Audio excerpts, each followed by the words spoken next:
ক্ষতি। আপনি আপনার পাশে দেখেন একজনে অপরাধ করতেছে, আপনি কিছু বলেন না, থাক করুক। তো কেউ বললো ভাই আপনি কিছু বলেন না কেন? আরে হ্যার মন চায় করুক, আমার কি? সুদ খাইতেছে আপনার প্রতিবেশী, একদিনও বলেন না সুদ না খাইতে। আপনি জিজ্ঞাসা করলেন আসসালামু আলাইকুম কাকা ভালো আছেন? জি। আপনার প্রতিবেশী যে সুদ খায় নিষেধ করছেন কখনো? আরে বাবা বাদ দাও তো, হ্যাঁ খাইলে আমার কি? এরকম বলছেন আপনি? এরকম যারা বলেন একটা হাদিস শুনেন, আবু দাউদের হাদিস 4339 নম্বর হাদিস, 4339 4339 নম্বর হাদিস। এই হাদিসের মধ্যে আছে عن جابر بن عبد الله رضي الله تعالى عنه قال سمعت رسول الله صلى الله عليه وسلم হযরত জাবের বলেন আমি আল্লাহর নবীকে বলতে শুনলাম মা মিন রাজুলিন ইয়াকুনু ফি কওমিন ফায়ুমালু ফীহিম বিল মাআসি।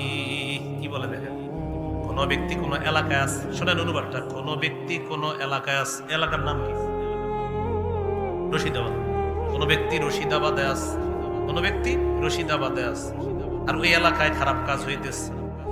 ইয়াকদিরুনা আলা আইয়ুগাইয়িরু, আমরা যারা বেঁচে আছি আমরা সক্ষম রাখি এটা বাধা দিতে।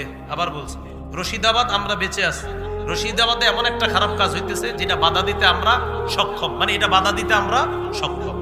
নবীজি বলেন ফালা ইউগাইয়িরু, যদি তারা বাধা না দেয়। আবার বলি কোন ব্যক্তি কোন এলাকার মধ্যে আছে, ওই এলাকার মধ্যে যদি খারাপ কাজ হয়, ওই খারাপ কাজটা বাধা দিতে যদি মানুষ সমর্থ রাখে, আর যদি এই খারাপ কাজটা বাধা না দেয়, ইল্লা আসাবাহুমুল্লাহু বিআযাবিন ক্বাবলা আইয়ামুতু, মনে রাখবা তোমরা যারা বাধা দাও নাই, মরণের আগে আল্লাহ তোমাদের উপর আযাব দিবে।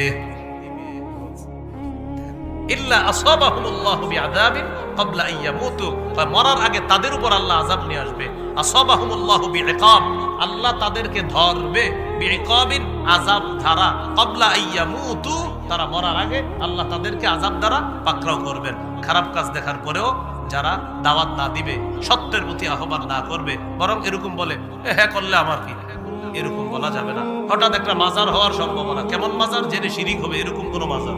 আমরা মাজারের বিরুদ্ধে না, কবরের বিরুদ্ধে না, তবে শিরিকের বিরুদ্ধে আমরা। এই কথাটা স্পষ্ট হওয়া দরকার। তা আপনি দেখতেছেন এখানে একটা শিরিকের সম্ভাবনা, বাধা দেওয়ার সামর্থ্য আছে, আপনারা বললেন থাক। এই থাক থাক করতে করতে শিরিক জমে গেছে। শিরিক কি হয়ে গেছে? জমে গেছে। নবীজি বলেন মরার আগে তঙ্গু পুরো গজব দিবে আল্লাহ, মনে রেখে। তাহলে এই হলো দাওয়াত না দেওয়ার ক্ষতি, মনে থাকবেন ইনশাআল্লাহ। তাহলে কি জানলাম বলেন তো, খুব মন দিয়ে শোনেন। দাওয়াতের আবিধানিক পারিভাষিক অর্থ, 2 নাম্বার দাওয়াতের ধারাক্রম আমাদের নবী পর্যন্ত, 3 নাম্বার নবীজি পরে আর নবী হবে না, হয় নাই। নবীজির পরে নবী আসবে একজন, তিনি নবীর আগে নবী হয়েছেন, ঈসা নবী, তিনি মৃত্যুবরণ করার জন্য দুনিয়াতে আসবেন।